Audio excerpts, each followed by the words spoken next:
नमस्कार मित्रों। आज की वीडियो में हम बात करेंगे इंदिरा की उस गलती के बारे में जिसने उसके वंश के साथ साथ समूचे कांग्रेस का नाश कर दिया। कैसे एक गाय की हत्या और एक साधु के श्राप ने इंदिरा के समूचे वंश और कांग्रेस को विनाश के इस कगार पर लाकर खड़ा किया है कि क्या ही कहें। बात 1965 के आसपास की है। देश में गो हत्या बंद और गो रक्षा पर सख्त कानून लाने के लिए विशाल आंदोलन हुआ था।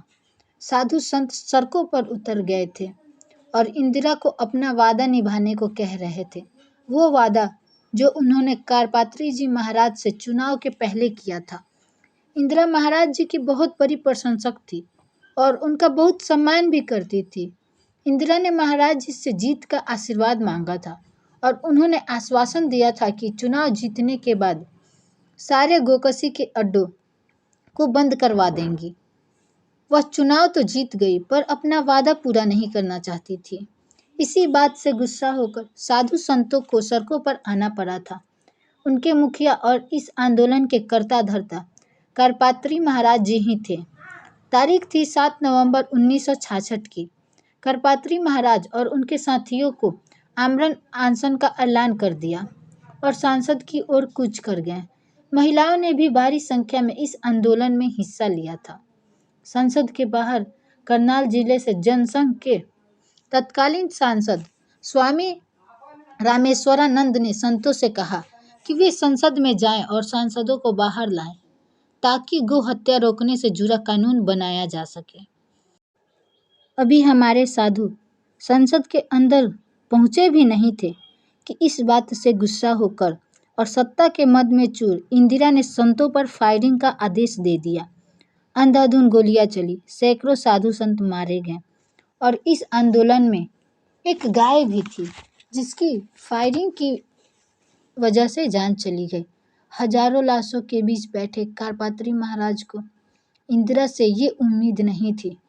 उन्होंने अपने हाथ में गंगा जल लिया और बोले, जिस सत्ता के मद में चूर होकर तूने सैकड़ों साधु संतों की हत्या की, मैं साधु संतों की हत्या तो माफ करता हूँ, पर तूने एक गाय की हत्या की है और वो भी गोपाष्टमी के दिन। जा, मैं तुझे श्राप देता हूँ कि तेरा और तेरे समूल वंश का नाश हो जाएगा और सभी की मौत गोपाष्टमी के दिन ही होगी।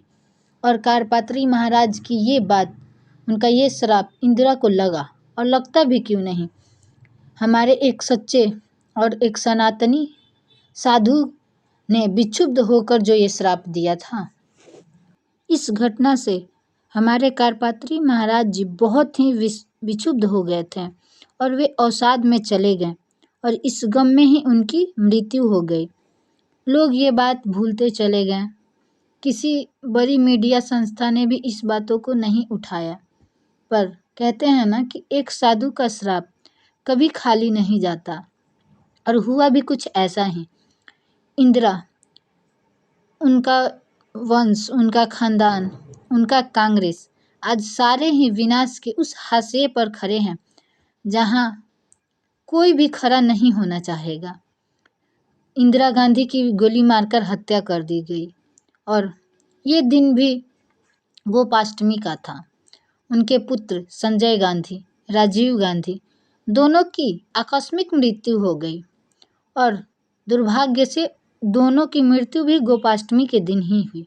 ऐसा तो हम नहीं कह सकते हैं कि ये एक संयोग मात्र है, क्योंकि जहाँ तक मेरा अपना मानना है, श्राप लगता है और वो भी तब जब एक साधु ने विक्षुब्ध होकर और अपने हाथ में गंगा जल लेकर वो श्राप दिया, तो वो तो लगना ही था। हालांकि आपकी नज़र में यह एक संयोग मात्र भी हो सकता है कि इंदिरा और उनके दोनों पुत्रों की हत्या गोपाष्टमी के दिन हुई हो, मगर मेरी तरह तमाम हिंदू हैं और जो इस बात का समर्थन अवश्य करेंगे कि उनकी हत्या तो हुई, पर ये महाराज जी के श्राप का ही असर है। और इसी के साथ हम आज विदा लेते हैं। आगे फिर मुलाकात होगी एक नई वीडियो और नई जानकारी के साथ। तब तक के लिए धन्यवाद।